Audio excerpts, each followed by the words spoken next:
Hey everybody, this is Silverwolf, and as you can see I have Spyro with me today because I'm going to be unboxing this Spyro figure. Now we'll do the shoutouts first. They go to Pepper the ERS7, Furbalicious Geometry Dash Furby Gamer, The Skeleton Girl, and Flora, Willow, and Domino the Guinea Pigs. So this is NECA's, or NECA, I don't know how you pronounce it, new Spyro figure, which Spyro fans have been pretty much anticipating because of how well made he is. As you can see, he's got lots of points of articulation. Looking at the packaging, to be honest, it's not that impressive, especially when you pay, well, he retails in England around £30. I don't know how much he is in America and Canada and everyone. But he's pretty expensive, so the packaging's kind of disappointing, but I guess he would have been even more expensive if they'd spent more money on the packaging. You can see it's got some writing here. It says, "The adventurous young dragon Spyro has returned. Based on the classic video game, Spyro is ready to travel the homeworlds and save the day in action figure form. With plenty of articulation for great poses, you can relive all your favourite Spyro moments." I've always liked Spyro the dragon, mostly because he's my favourite colour, which is purple. I do have a little Spyro figure that I got when I was a kid out of a cereal box, but I'm not sure where he is at the moment. He used to be in my nightstand, but I haven't been through the cupboard in my nightstand for ages, so he may be there, he may not be. Anyway, let's get to unboxing him. We've got some scissors here because this is the easiest way to get into one of these. How to do this? Let's try cutting along the bottom and up the side, and I should be able to lift him out. Luckily, they are easy enough to get into.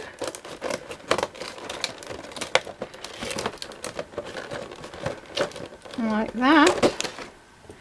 So we should be able to lift the front off. There we go. And get him out of the box. There he is. I'll put that to one side. Okay. So he is tied in with just one tie, which makes him hopefully easy to get out of this packaging as well. I'll turn him around and untie him.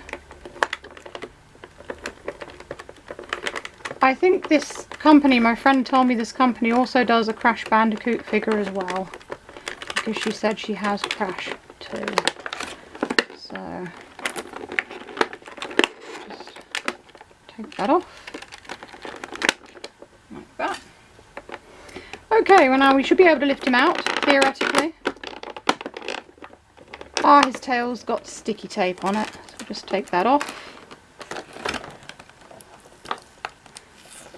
Like that.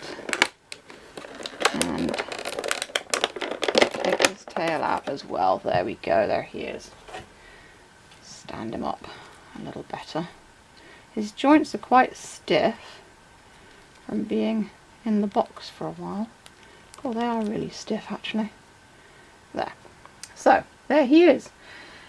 He has got many points of articulation. Let's take a look at them. His head turns. Yeah, it goes up and down like that. He's got a ball joint in his neck that clicks into place at various points, like there, and back here as well. He's got joints in his shoulders, although they are the stiffest of all the joints. You can actually move his legs out like that, and in his wrists, your little hands can move like that. He's got a joint, this is another joint here. I think it might be another joint here, or it might just be how he's been made. Does that go down? No. It doesn't really move that much, and I'm not going to force it because I don't want to break him.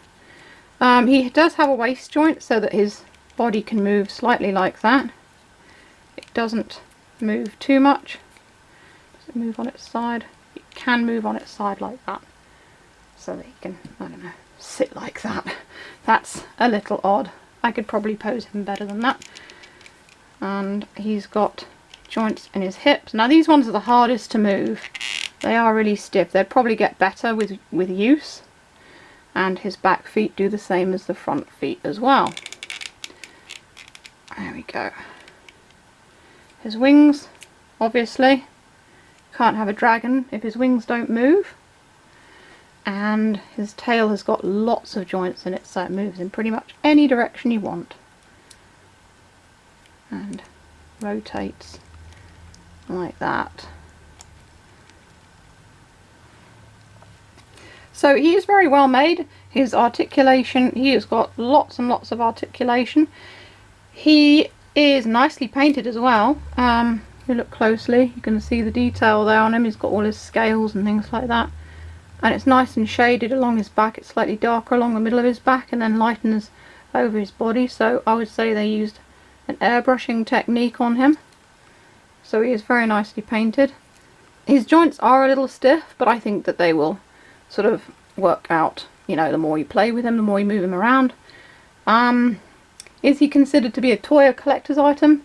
To be honest, I think he could be both. You could have him, you know, displayed nicely in a cabinet in various different poses, or you could play with him as a toy as well. And it's nice to see a toy or a figure that's made like that, because quite often if they're nicely done like this, they're not for playing with. I think you could probably play with him quite a bit, because he's not just for display, he's also for play. So there he is. So yeah, I'm very happy with him. If I could get him to stand properly. He probably wants to be posed in some sort of awesome, amazing type pose. Let's see if I can get him to sit up. Move his back legs like that. And the back legs are really stiff. They are. I don't know if any of you guys have one of these. There we go. But yeah, his back legs are really, really stiff. Move his front leg like that. And maybe put his feet out a bit to make him look cute. There we go.